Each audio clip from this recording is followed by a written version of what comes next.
All right, Darnell, I just want to make sure you can hear me I can hear one more you. time. All Yes, right. sir. All right, everybody. Thank you so much. Thank you so much for joining the first time homebuyer class. We're going to be talking about today the 5 mistakes to avoid when purchasing your first home. My name is Saeed Hamoud. I'm a licensed loan officer with Fairway Independent Mortgage. I'm joined with Darnell Toretto. He is with Keller Williams.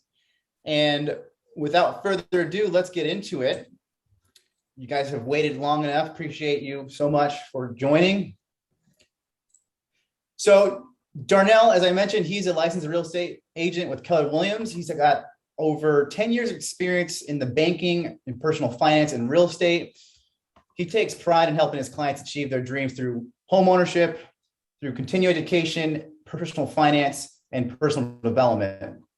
Some of his specializations after communicating with him, learning about his background, is credit repair, personal education, personal finance, and banking and real estate. So he's going to be your guy to answer any of your personal finance questions outside of myself with the mortgage. When it comes to credit repair, banking, and real estate, he's top notch when it comes to that area. Like I said, I'm with Fairway Independent Mortgage out of Bellevue, Washington. I have over 3 years of mortgage experience. I actually started in the career of mortgage in the marketing field, and I was working in marketing. I owned my own marketing business and was working with some of the top mortgage branches here in the Pacific Northwest, and just saw the amazing things that they were doing and decided to get my license and go down the path of helping folks like you get into mortgages and get into homes. So I'm super excited today to share more about what it takes to get yourself into a home, some of the mistakes that first-time homebuyers make, and I can't wait for you guys to ask some questions and learn a little bit more about, like I said, the process. So the agenda today is shown right here. We're going to go through the top 5 homebuyer mistakes to make or to not make when buying your first home. We're going to do a Q&A at the end, as well as a survey, and I'm going to share with you how to get started. But really the goal of this today is to really equip you. It's really to equip you and prepare you for the home buying journey, because this is most likely going to be your largest transaction you'll ever do in your life. And I believe it's going to expose and ignite important areas of your life. It's really going to nudge you in the direction of wealth for yourself and your family. So, as you go through this, if you do have any burning questions, I highly recommend you put them in the chat right now. And as I'm speaking, or as Darnell is speaking, please put them in your chat as well, so we can eventually answer them at the end of the Q&A. So with that, does anybody have any burning questions that they want to get out right now? If you do, feel free to put those in the chat box right now.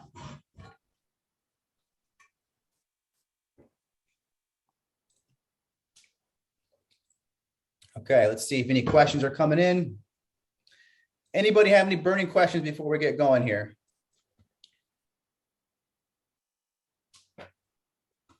Anybody at all? Okay. So let's make sure I can see everybody here.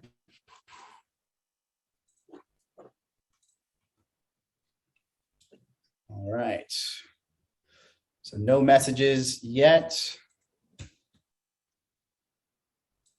Hey, my name is Ashok. Are you already done with the bullet number 1 there? Top 5 homebuyer mistakes? Yeah. No, we're actually about to just get started here. Okay, great. Thanks. Sure. But do you have any questions before we get started about the home buying process, or anything that you really want to know before we get started? Yeah, I just have questions. I mean, is it a good time to buy a house now, or is it good to wait until another year? Because the interest rates are low and there is a lot of so bidding wars going on. So let me answer that real quick for him. Say just a quick answer on that. I want to keep this broad. It's always a good time to buy a home. right? And it just kind of depends on what your long-term goals are. But getting into a property and staking your claim on a little bit of piece of land here will always present its positives. Getting in the market today potentially and wanting to sell in a few years, maybe not the best idea, but getting your foot in and staking your claim, it's always going to be a good idea. Okay. Okay, I have another question, but maybe, Right. shall I ask that now, or shall I wait until the end? Yeah, what was How your about if we start going through? I was just going to say, once we start going through and we don't answer your question, feel free to write it in the chat, or just Okay, sure. you can save it Sure. for the Q&A. Okay, so before we get started, let's do a poll here. I'm going to put a poll up. Have you tried buying a home in the past? I want to see how many people are brand new to buying a house. If you go ahead and answer that in the poll right now, I can get a good sense.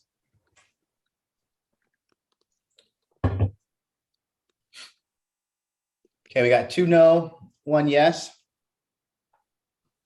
No, we got another no. So 75% about have not purchased a home in the past.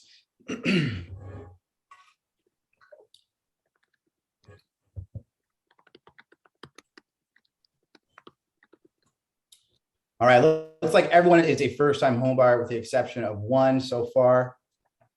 All right, I'll leave that up here. Let's see. Yeah, we got about 5 people. So about 80% of people haven't bought a house before, try to buy a house.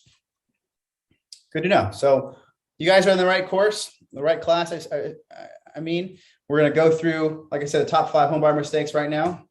So let's get into it. So the first mistake is, number 1, not getting pre-approved before you start shopping for a house. So we're going to talk deep into the difference between a pre-qualification versus a pre-approval. Number 2 is going to be not preparing for the mortgage process and what's necessary to get pre-approved. Number 3, not budgeting for closing costs and your prepaid tax and insurance. Number 4, removing certain conditions out of your offer and understanding why they're in the offer to begin with. And number 5, using all of your funds for your down payment and closing costs and becoming what they call house poor. So we don't want you to become house poor. We want you to be fully aware of the process and understand what you're getting into. So we're going to go through each and every one right now. So the first one is shopping without a pre-approval in hand. So I know Darnell, he's a real estate agent. He's going to share a lot about, what he experiences when he talks to new home buyers. And one of the biggest differences between getting yourself pre-qualified versus pre-approved is your seriousness. So a pre-qualification to a real estate agent like Darnell or to a seller of a home is really, it's not the strongest thing that you can have in hand. It's actually based on a conversation. It's really just about you and a lender having a conversation, and they're asking you questions about your situation. They're asking you about your situation, your goals, how much money you make, how much you have in savings, what you've done to prepare for this home. If it sounds like you are qualified, that's considered a pre-qualification. As opposed to a pre-approval, is when you go through the process and get your loan application in with the lender or a bank, and you get that loan application validated with the documentation that they're going to be asking for. So this is where your credit report is going to be run. This is where you're going to offer certain statements like bank statements, W-2s, pay stubs, tax returns. Depending on the type of loan that you're going to get, they're going to ask you for the proper documentation to ensure that you'll be qualified when you go out and make offers on homes. So what it also does, it sets proper expectations for you as the borrower, because you could be going on Zillow right now and looking at a house like what you see on this picture, and you can get yourself super psyched up and get really emotionally charged about a certain property. You make, man, I really want this house. I'm going to go look at it. And you go on it just on the basis of, you making maybe a good salary, but you haven't actually gone and got the pre-approval from a lender. So you don't even know if you can even afford that home given your current circumstances and situation. So it's very, very important that you go out, speak with a bank or a lender like myself and get yourself pre-approved so you know exactly what you need to come to the table with in terms of down payment, closing costs, and have an understanding of what your monthly payment is going to be so that you don't become house poor, as they say, or use all of your money to get yourself into the home of your dreams. It's really important just to kind of have a good synopsis before you go and start shopping. So Darnell, I know you've had a lot of experience with this, being a real estate agent and speaking with all types of clients, some probably pre-qualified, some probably pre-approved, some not qualified at all or even started the process. Can you share high level working with buyers? Definitely. So I just want to kind of just touch on something really, really high level, kind of a blanket statement here. My clients that become pre-approved over those that get pre-qualified or haven't begun that process generally feel more empowered, more prepared, and ultimately more committed to purchasing their home.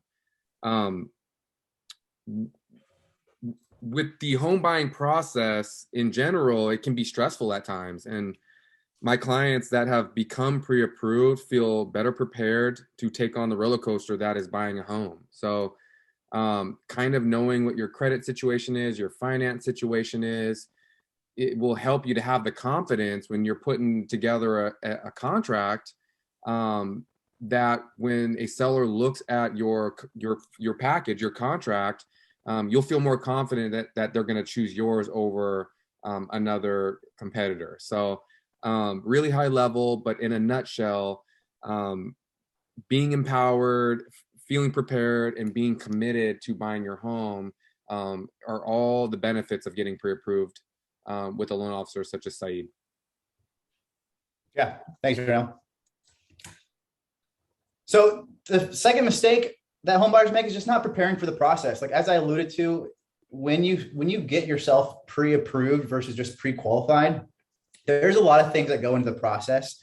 Once you start speaking with a lender or bank and get yourself pre-approved, the process can be stressful at times. People are busy. People are working. You're probably just getting off work right now. You're probably sitting in traffic. I saw one of the participants in here in their car, and it's just the reality of what everyone is going through right now. People are busy. We just came out of this pandemic. A lot of people are trying to make ends meet. So it's really important that the preparation leading up to your pre-approval is done. Because if you don't do the prep work prior to starting this process, you're just going to be much more stressed out than you were before you started the process. So preparing for the process, what that means and what I'm talking about is budgeting, is working on your credit, having savings, being open and honest with your lender, and having the ability to get the documentation that lenders are going to ask for once you start the process.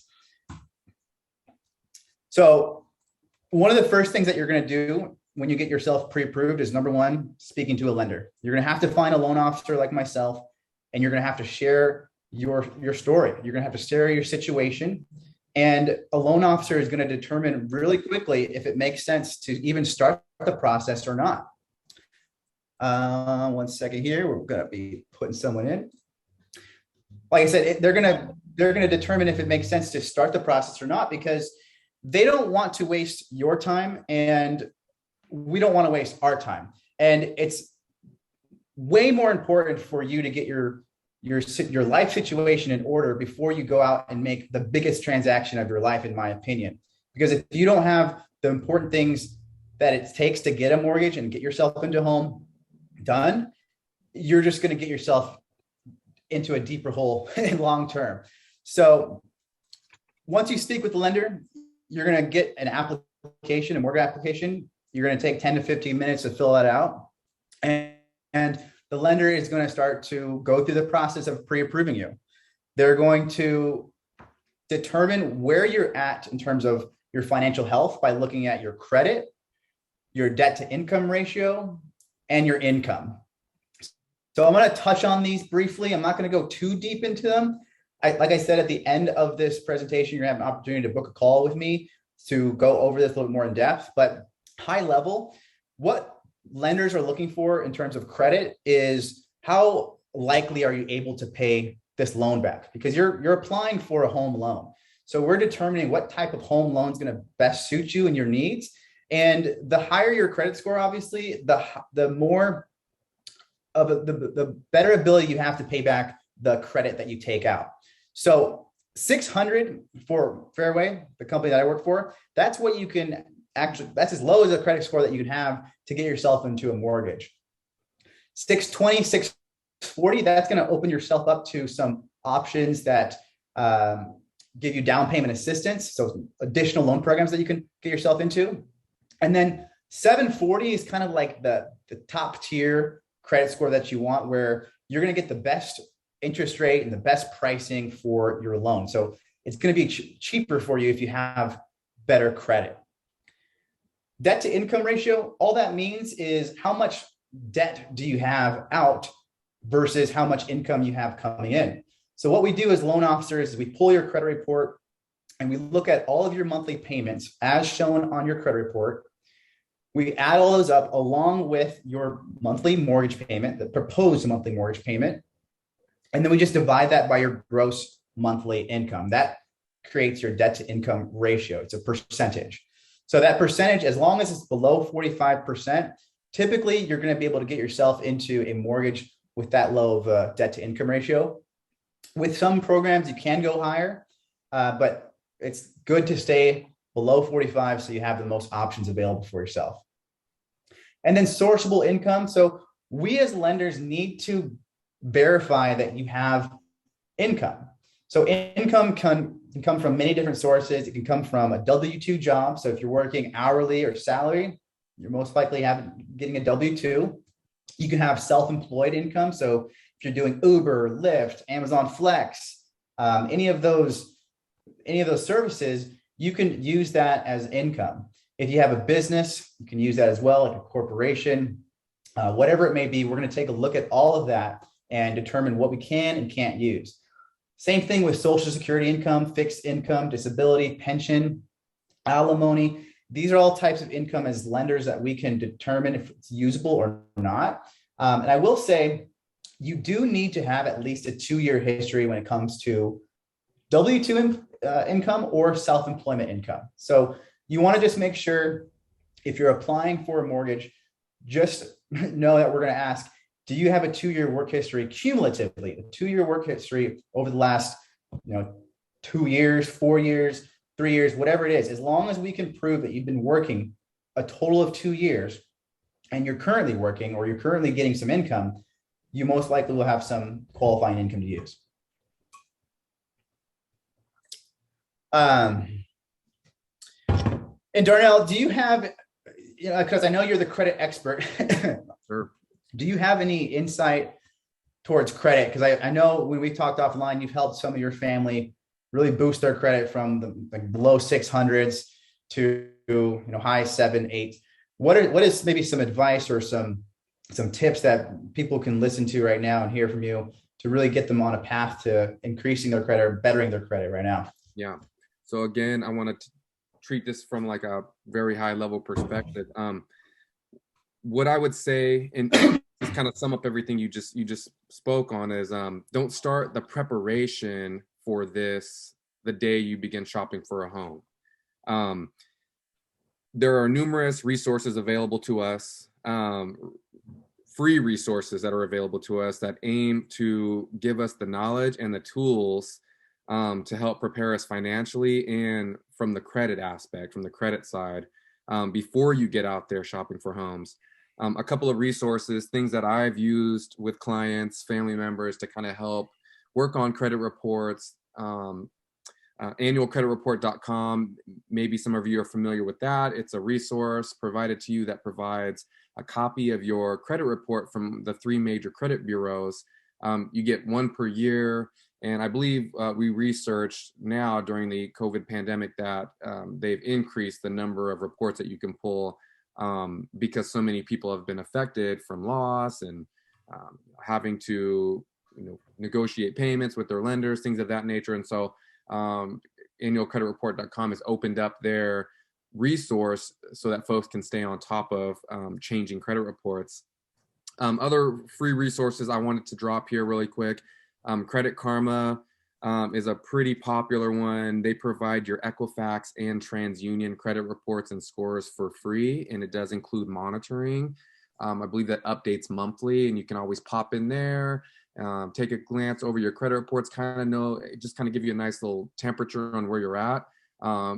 In general, they also provide other resources in terms of little things that you can do, pay off a credit card sooner, make a larger payment, things of that nature. You can kind of go and play around, and they'll give you an estimate of how that would affect your credit score. And then Experian, which is the third bureau, has an option for you to sign up with them, and they'll give you their score and report for free. And I believe that updates monthly as well. So there's a way there in which you don't have to come out of pocket to monitor all three credit reports and scores. I can't stress enough how important it is for you to have a strong grasp of your credit files and just are aware of them and are checking them often. I had a client who forgot to return a library book, and 2 years later found out that the library only reported that collection to TransUnion and not to the other two bureaus. And so one day she went to apply for a car loan. That particular company used TransUnion to pull credit, and boom, her credit score wasn't as healthy there as compared to the other two bureaus because of that collection showing. And she was totally unaware that had even existed. We're talking about a $7 book, costs her hundreds of dollars a month in car payment. So just a quick example of kind of how important it is for you to keep a strong grasp on your credit report and files, and some free resources for you. A couple other ones really quickly. I don't know, who everybody banks with, but typically your bank or credit union will provide a certain number of tools via their website or their mobile application aimed at helping you budget. With my bank, I'll just drop a name, Chase. I am allowed to log into my Chase bank account, and I can also log in to my other credit union, and I can get a view only of all of my balances all in one place, kind of like a command center. And it just gives me a one-stop shop of my finances, a quick glance at it. And I pop in there daily, honestly. I don't know why, there's nothing moving in and out daily, but it's just a habit I've formed to kind of go in there and make sure that my finances are in order, my credit is in order, and my bank provides a really good resource for that. And I'm sure many of yours do as well. And then one other thing feels like a forgotten tool is kind of like an autosave feature if we're talking about saving and preparing. And autosave features with your bank is a pretty easy, efficient way for you to save a little bit of money on a designated day, monthly, weekly, however you want to do it, where your bank will move a certain sum of money from checking to savings. And it's just a way to kind of create a behavior of savings. And so I'm going to back up from what I'm saying here and still try to keep it as high level as possible. But these are some high level ways for you to kind of take control of your credit reports and also keep your eyes on your overall financial picture. If anyone wants more information on that, we'll have the Q&A coming up. And then also we have our information listed. So if you want to reach out to me, we can talk in greater detail on some of those items. Thanks, Darnell. Yeah, so I mean, that just really goes with preparing for the mortgage process and getting yourself pre-approved.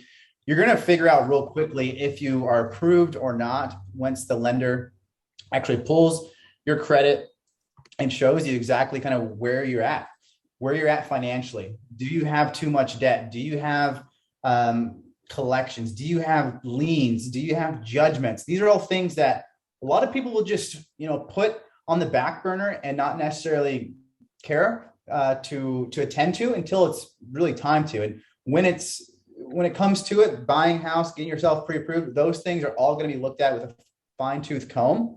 And we're here to help you. We're here to really just prepare you and equip you, share with you exactly what you need to do to get your credit score up. Like Darnell said, there are great resources available to really just get a temperature of where you're at right now financially in terms of credit.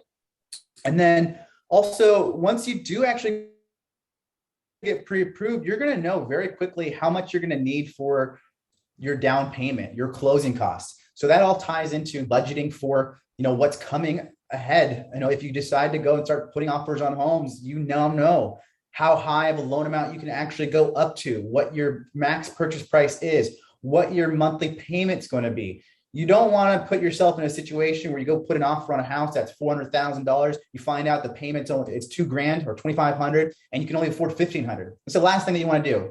You're not going to be happy because you've lost the house and you just wasted a lot of time going through the process and not putting yourself in a proper position to afford that type of home. So that's what we're looking for as lenders. I want to go now to a quick poll. I want to ask the group, what do you think you need for a down payment? How much in your heads right now do you think you need for a down payment? What have you heard?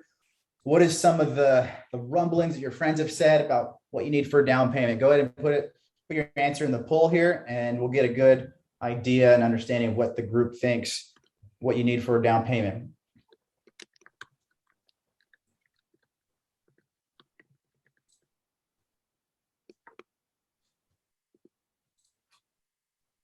All right. Looks like 3%. 3% looks like the winner.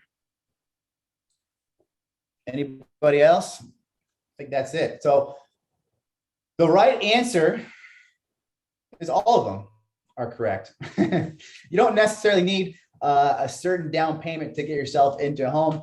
It really depends on the program that you're qualified for. So you can get yourself into a mortgage with 3% down. That's absolutely true. You can get yourself into a home loan or mortgage with 3.5%, with 5%, or 20%. There is differences to every type of down payment. Obviously, the more down payment you put on a house, the more equity you have right from the get-go. 20% putting that down on a house right from the get-go, what that's going to do, it's going to eliminate a portion of your payment. So what goes into your payment is your principal and interest. So that's determined by the interest rate that we're able to give you. It's also your taxes that you're paying every month on the home and your insurance. So if you do put anything less than 20% down, you're going to incur on your mortgage payment what's called PMI, private mortgage insurance. And the idea behind private mortgage insurance is it's basically to protect the lender, to protect the bank in case you were to default. So you want to just see exactly all options that you have on the table when you go and get yourself pre-approved. Most likely what's going to happen is the lender is going to, like I said, get you pre-qualified over the phone. They're going to determine if it makes sense to kind of go the one way or the other. Some of the more popular loan programs are going to be the most traditional. It's the FHA loan, which is a government-backed loan, and then you have your conventional loan. So your conventional loan is issued by banks and private lenders. Your FHA loan is government sponsored. Now, 72% of people who actually get loans for homes today typically go with a conventional loan. And that's going to be anywhere from your 3 to 20% down payment.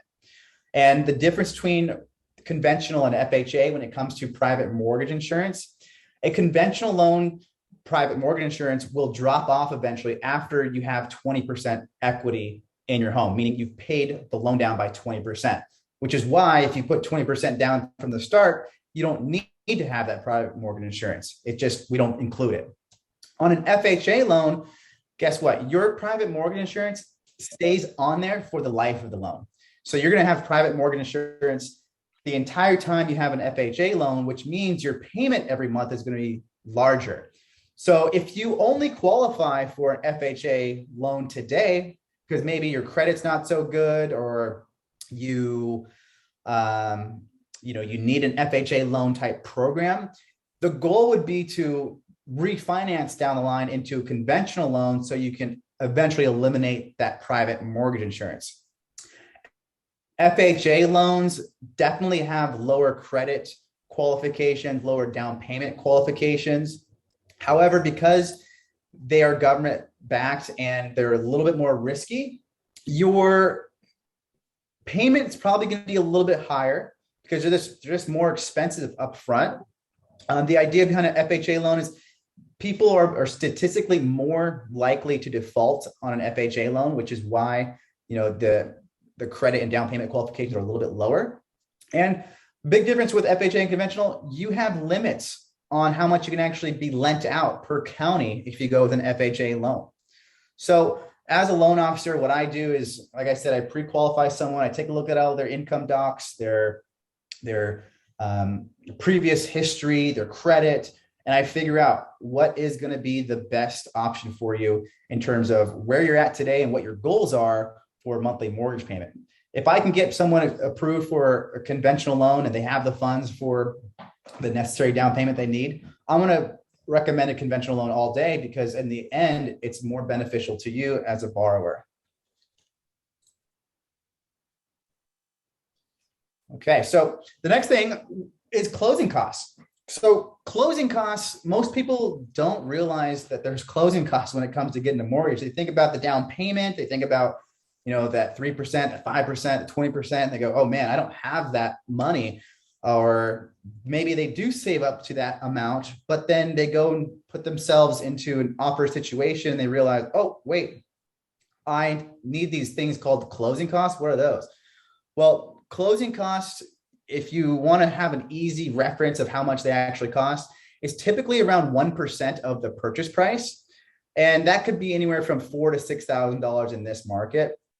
And that is going to be including a few things. It's going to be including your lender fee. So whatever lender you decide to go with or whatever bank you decide to go with, they're going to have a fee for originating your loan. Then you're going to have third-party fees. So things like title, escrow, certifications, appraisal. Those are all costs that you have to pay for when you get yourself a home loan. The next thing that most people don't talk about or really consider or prepare for is your prepaid taxes and insurance. So here in Washington, your taxes are due October and April every year. So I'm a homeowner, Darnell's a homeowner. Every homeowner in Washington state has to pay their taxes. So what we do as lenders, when you get yourself into a mortgage or a home loan, is we collect 6 months of taxes and insurance up front, and we place those into an escrow account. And an escrow account is basically just a glorified savings account. We open it up for you, or your real estate agent's going to open it up for you, and the lender is going to work with that escrow agent to put the necessary funds that you need for taxes and insurance for when they're due, so they come out of that escrow account as opposed to your own pocket. So it's your money that you're just putting into an escrow account up front, and it's something that you'll need on top of your down payment, on top of your closing costs. So at the end of the day, you have to prepare for at least $6,000 to $12,000 of closing costs and prepaid taxes and insurance on top of your down payment. One thing to note, and maybe Darnell, you can share a little bit more about your experience in this area, is when you don't have all the closing costs or all the prepaid taxes and insurance, there are ways where you can get the seller of the home. So the offer that you make on a home, there's going to be a buyer and a seller. In this case, you're going to be the buyer. The seller is going to try to get their home sold whatever way possible. If you, for whatever reason, don't have the funds for your closing costs, you can negotiate with your agent to have the seller pay for those closing costs.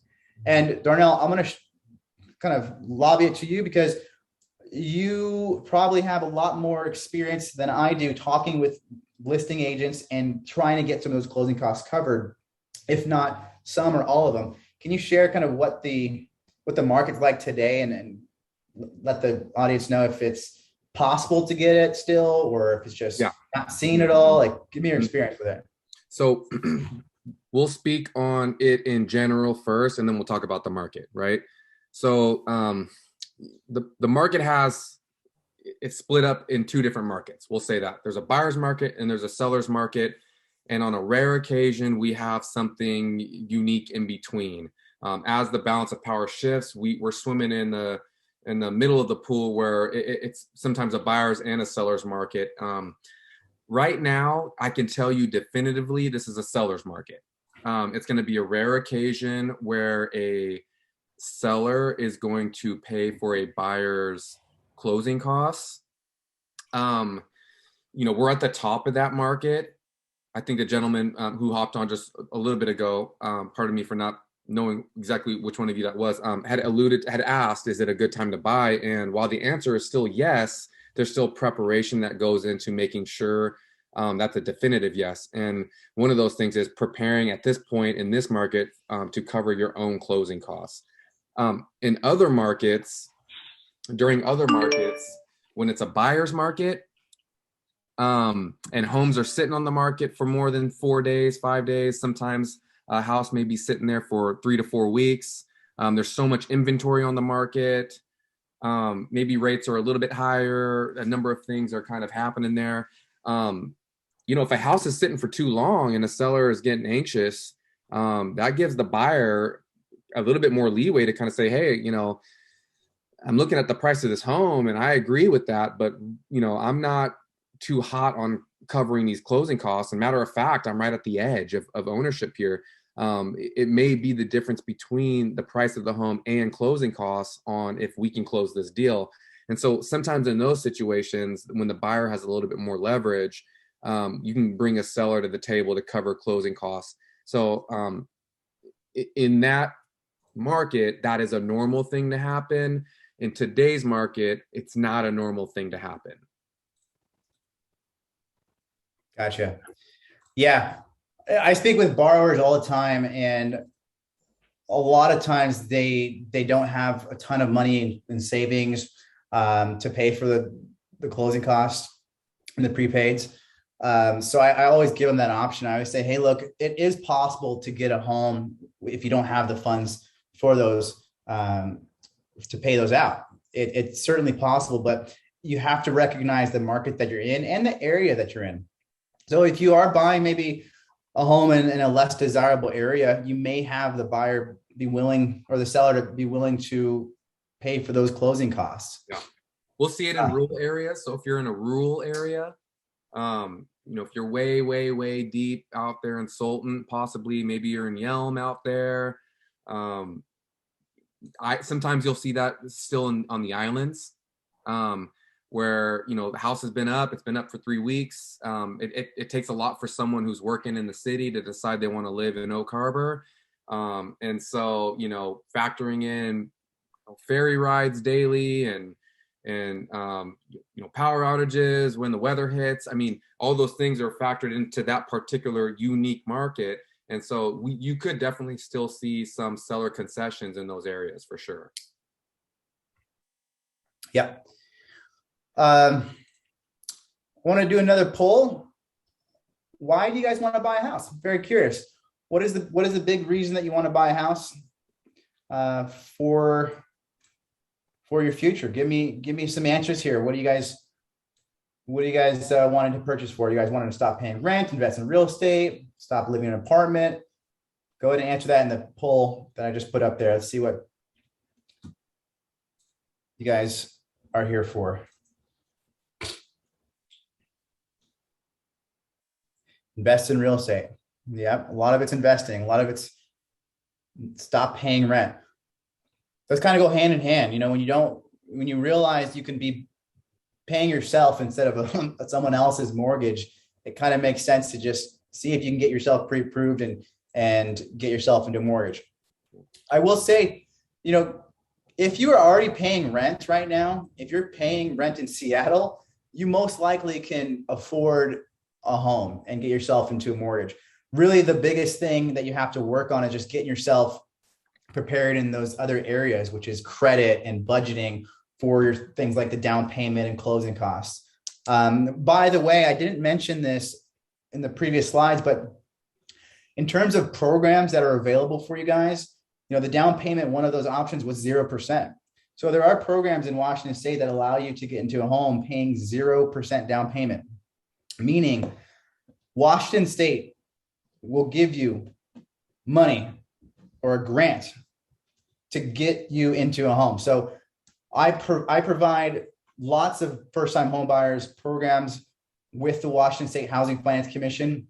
You actually have to take a quick course and get this certification and send it to us, and that kind of gives you the eligibility to get approved for a down payment assistance loan. But the Washington State Housing Finance Commission will give you up to 4% to get yourself into a loan or to a home. And if you go with an FHA loan, they only require 3.5%. And I said you get up to 4%. So you can get your 3.5% covered, and you have 0.5% left over to go towards some of those closing costs. So a lot of times that $6,000 to $12,000 that you need can actually be a lot lower when you go with the down payment assistance type loan. So there are a lot of tricks to the trade in terms of what we can do as lenders to help you get into something if you don't have a whole lot of funds available. And the other cool thing too is if you don't have the funds available right now, just from checking and savings, investments, you are allowed to get gift funds from family members. So if you have a brother or sister or mom or dad who's willing to gift you those closing costs or the down payment, you can get those covered. And that typically helps a lot of people out because, you know, most people just don't have the funds. So there's a lot of options for you when you're trying to get yourself into a home and into a mortgage. So now I want to talk about the condition. So one of the mistakes that a lot of first-time homebuyers make is moving so fast, getting emotionally invested into a home, and basically just kind of going along with whatever the lender or the real estate agent is telling them and not really understanding what's in the contract. Because when you make an offer on a house, you're signing a contract to purchase that house. And inside of that contract, there are certain things that are there to protect you as the buyer and also the seller. So I'm going to have Darnell talk a little bit about those, some of the top 4 conditions that he sees that are important to know about and to discuss with your real estate agent before you sign the dotted line. So Darnell, do you want to talk a little bit about the kind of inspection contingencies, financing contingencies, appraisal and title? Yes, sir. Thank you so much. So real quick, let's kind of just cover contingency or condition as so they're either, you'll hear that kind of interchangeably, condition and contingencies. Contingency is going to refer to a condition of the agreement and sale that needs to occur in order for your real estate transaction to keep moving forward. So as the buyer, there's going to be many contingencies that you can choose to include in your contract. However, we're going to focus kind of on these 4 here because they're what I see as the most common and the ones that I think aim at giving the most protection for you as the buyer, so that you can have a nice, smooth, clean, and thorough real estate purchase. So with the inspection contingency in the home buying process, inspections are there for your benefit, especially as the buyer. They allow you to get the overall, the full picture of the condition of the home that you're intending to purchase. And while most buyers know the home inspection is going to cover general examination of the interior and exterior of the home and its systems, your HVAC systems, things of that nature, there are several other inspections that may or may not need to come into play and are going to require another level of inspection or specialist. I'll list one: mold or damage from insects as a couple of examples there. So when you add an inspection contingency to your contract, and just to back up a little bit, you're going to put down earnest money oftentimes. So that's kind of you throwing some skin in the game, telling the seller, hey, look, take the house off the market. I'm your buyer. I'm putting down $5,000 to hold my spot here and while we conduct business. And so if you don't have these contingencies in place, the seller will get to keep your money if you for some reason walk away from the deal. So putting in the inspection contingency means that if something comes back, right, you find a huge termite nest under the house, you can walk away from that deal and get your earnest money back. The seller will have to take care of the pest problem and will have to get the house back on the market, but you get your earnest money back and you maybe saved yourself a headache. So along those same lines, there's a financing contingency. You go into a house in good faith. Hey, I'd like to buy your house. I gotta, I'm pre-approved, but I still gotta get fully underwritten. I gotta go through the process of lending. Something comes up, you lose your job, something of that nature, and all of a sudden you don't qualify for financing anymore. If you don't have that financing contingency in place, you could lose your earnest money, and then you're also losing the house. So the financing contingency is a really, really big one, and very, very popular in terms of how it protects the buyer. The appraisal contingency kind of goes hand in hand with the financing contingency. In fact, receiving a satisfactory appraisal is usually one of the conditions that your mortgage company has for granting you a loan. Maybe perhaps Saeed can touch a little bit on that more in the Q&A, or with a phone call with him. But just keep in mind, an appraisal determines the fair market value of your home. So the appraisal contingency ensures that you're protected if the sale price doesn't fall in line with whatever the fair market value of the home is determined to be. Very, very important. And then another one, title contingency. We're seeing a little bit less of this in real time, but in real estate, the title to a home is the record of ownership. It's a legal document that shows who has owned the home, past and present.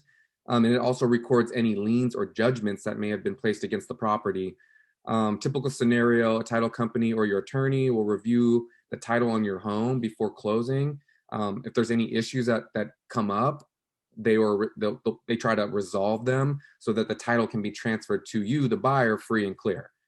There are a few occasions where problems with the title report cannot be solved before closing, and that's where a title contingency comes in. It gives you the option to leave the sale rather than having to deal with the possibility of the ownership of your home being contested later on down the road, or you being responsible for paying off someone else's debts. So very, very important things to be aware of when shopping for a home and putting together a contract to purchase your home. Yeah, thanks, Darnell. And I appreciate going through those. And I realized my slideshow must have been the old slideshow. You guys are seeing a not updated slideshow here. So apologize about that. And we'll have that updated if you want this afterwards. But yeah, guys, these are all very important things that you need to really just consider once you're going through the process. And like I said, Darnell and I are here. We're professionals in our industry, and we're here to give you the necessary knowledge to prep you and to get you tooled up and ready to go out and make offers on homes. Because at the end of the day, if you don't have a professional by your side representing you, it's kind of a hard thing to do all on your own, because there is a lot of intricacies. There is a lot of terms that are going to be brand new to you.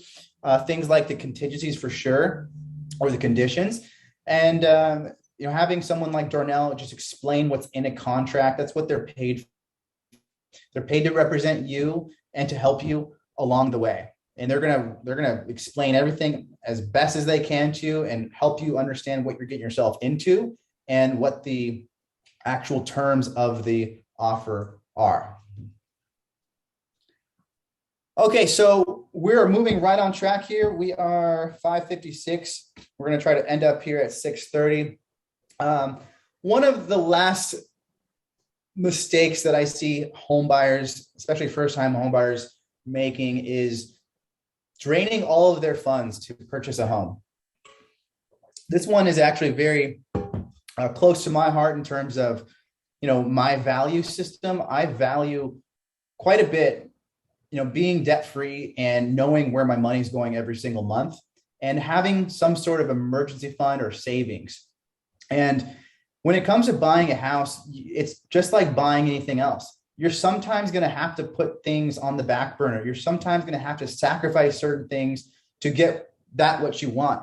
And in the case of purchasing a house, there's going to be those costs. There's going to be your down payment, your closing costs, your earnest money, the prepaid taxes and insurance, and then obviously your monthly payment that you're incurring.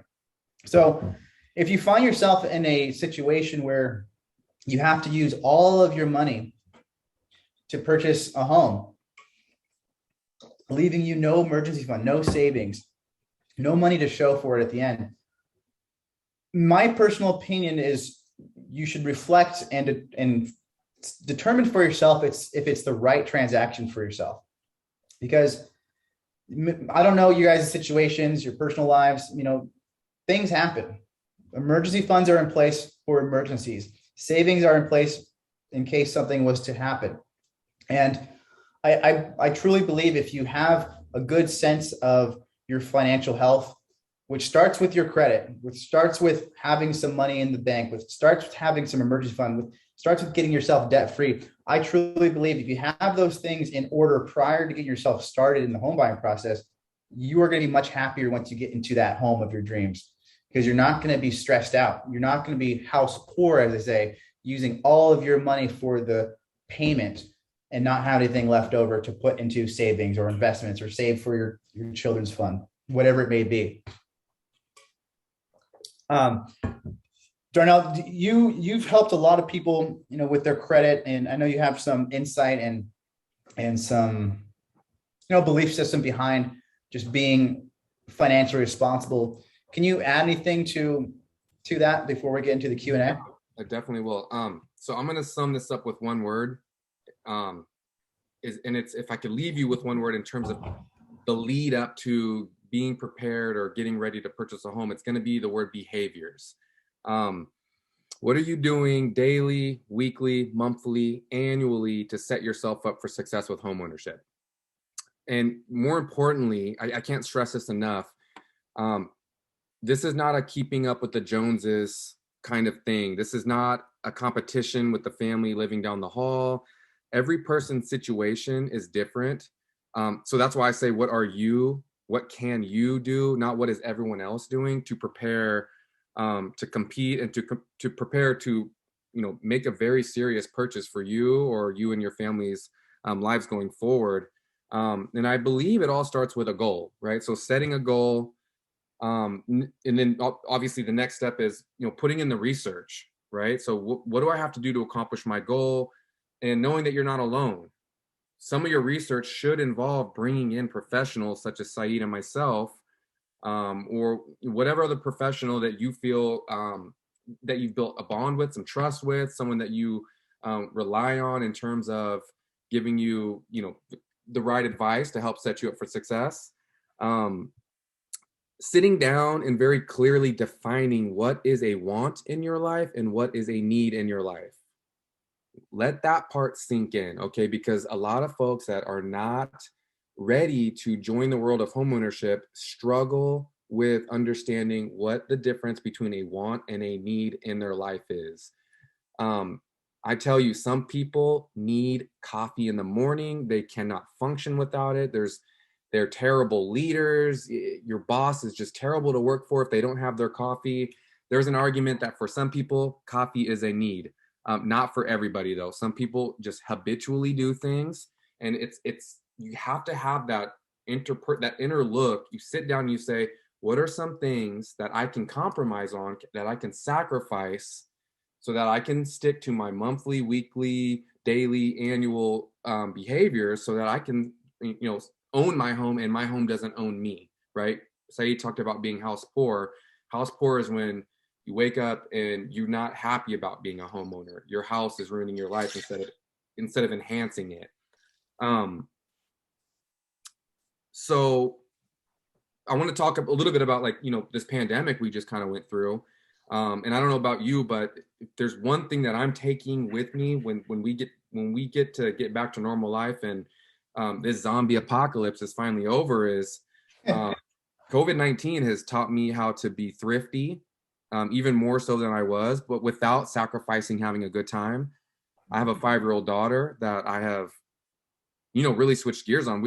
We took, we're not going to the mall. We're not doing this. We're not doing that. Instead, we're going on hikes. We're going on bike rides. We're going on long walks throughout the neighborhood. We're reading books under a tree outside. I'm getting YouTube yoga classes going with the family, things that we can do within our own 4 walls. What I will say is I haven't sacrificed a good time. I've just shifted what a fun time is. And I'll tell you, I've saved more money, thankfully, over the last 6 months, and I had done the 6 months prior to that, and it's simply out of necessity of us not being able to kind of get out there and spend every dollar that we bring in. So, you know, there's an argument that it's a good thing that we go out in the economy and spend our money, but we don't have to spend it frivolously. And we can also use this as an opportunity to set ourselves up for major purchases, a new car for a growing family, a new house, a first house, a bigger house for a growing family, things of that nature. So let this very unique experience that we've gone through, hopefully we don't go through it again in our lifetimes, but let this be an opportunity for how we budget and still find a way to have a good time going forward. And I would sum it up with that. I like that. Good stuff. So guys, we're kind of nearing the end here, and I'm going to put a survey in the chat before we go into the Q&A. I want you guys to fill out the survey, and then if you would like to book a call, you have the opportunity to book a call with myself. I'll also have a slide with our information at the end here. But the call at the end of the survey is really a chance to continue the conversation, get some questions answered that you have in your head right now, or maybe that you come up with later. I want to have that opportunity to speak with you directly over the phone and just learn a little bit more about your goals and situation and scenario, and then do a little pre-qualification work to see if it makes sense to go forward with the process of getting yourself pre-approved, to see if you're actually even ready to go that route. So I'm going to put that survey right now in the chat. Feel free to fill it out. Like I said, right afterwards, you're going to have the ability to book a time at a time that works best for you on my calendar. And then we'll go to the Q&A right afterwards. So once you fill out the survey, put a message in the chat, put like number 1 or something, letting me know that you've had a chance to fill it out. I'll give you guys a couple minutes.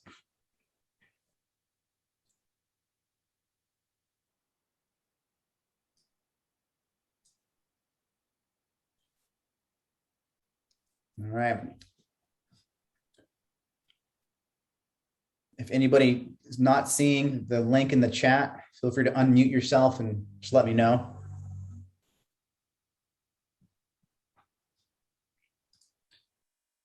Okay.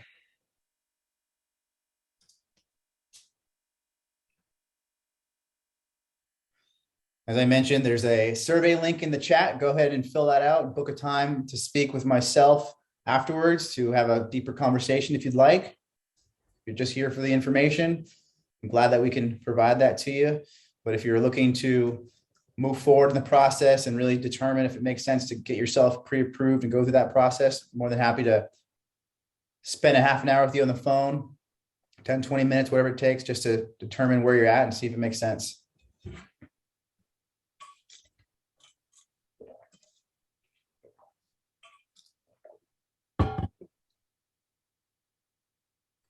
All right, so now let's open it up for Q&A after you guys had a chance to fill out the application. Feel free to unmute yourself or write them in the chat, and we'll be able to answer those for you.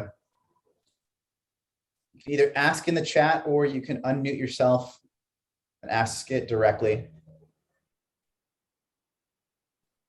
Also, if you guys have any more sensitive questions that you don't feel comfortable asking in front of the group, both Syed and I's information is included here. So you can also reach out to us after this is done as well. Yeah, I'll have this slide up here.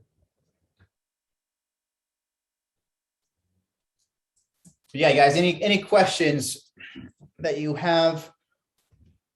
Anything that Darnell and I could answer while you have us?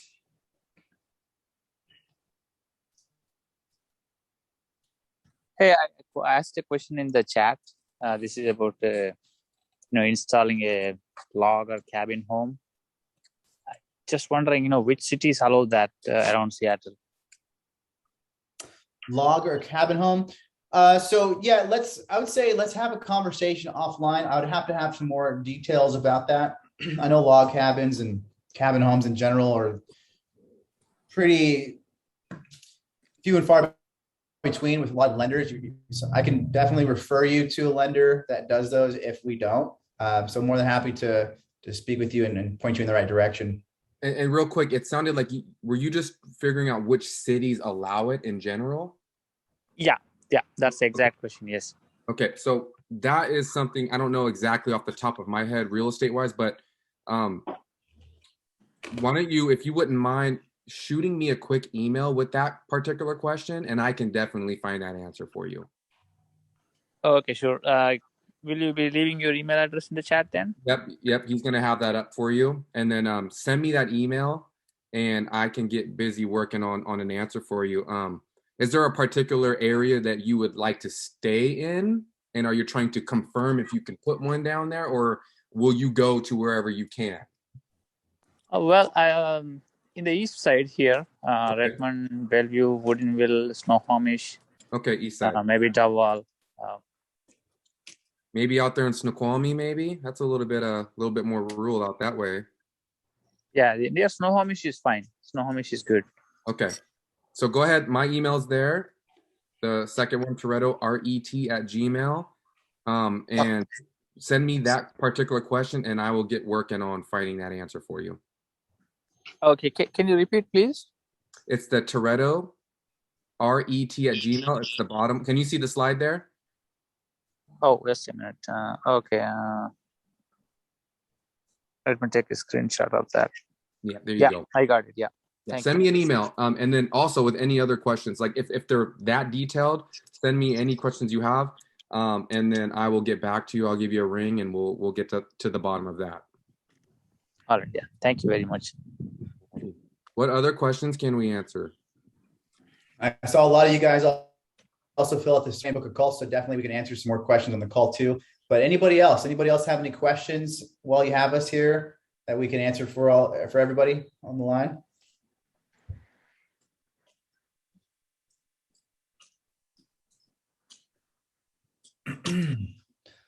You guys feeling pretty good? I'm going to put up another poll here for you guys. How do you guys feel after going through this first-time homebuyer webinar? While you're maybe thinking of a question. The line scooter here. What's that? Hey, sorry about that. I was talking to my kid. Oh, no worries.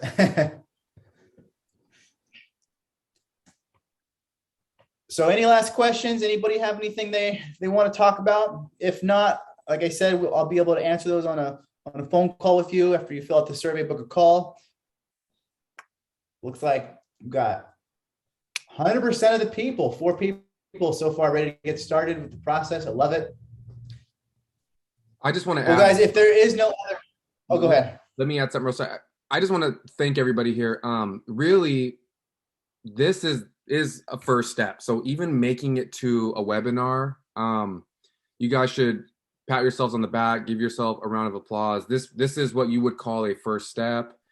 This is what you would call doing the research, trying to become more prepared.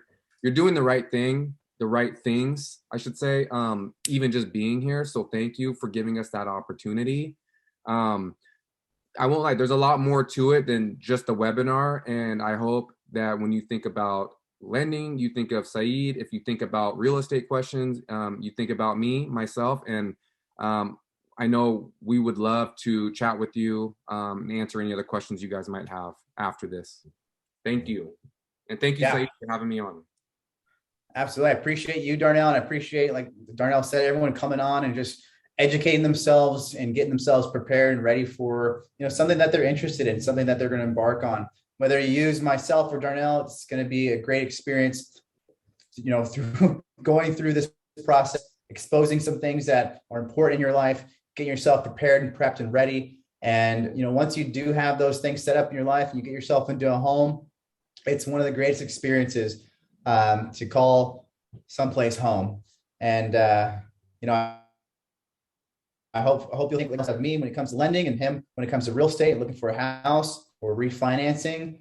And if there's no other questions, I hope you guys have a great rest of your Thursday, great Friday and weekend. And I'll shoot out an email too with the survey in case you guys want to fill that out at a later time if you didn't have a chance to do it today, and book a call. So appreciate it again, guys. Hope everyone has a great night, and talk to you guys later. Hopefully. Thank you, everybody. Good luck with your home search. Good luck. Good luck.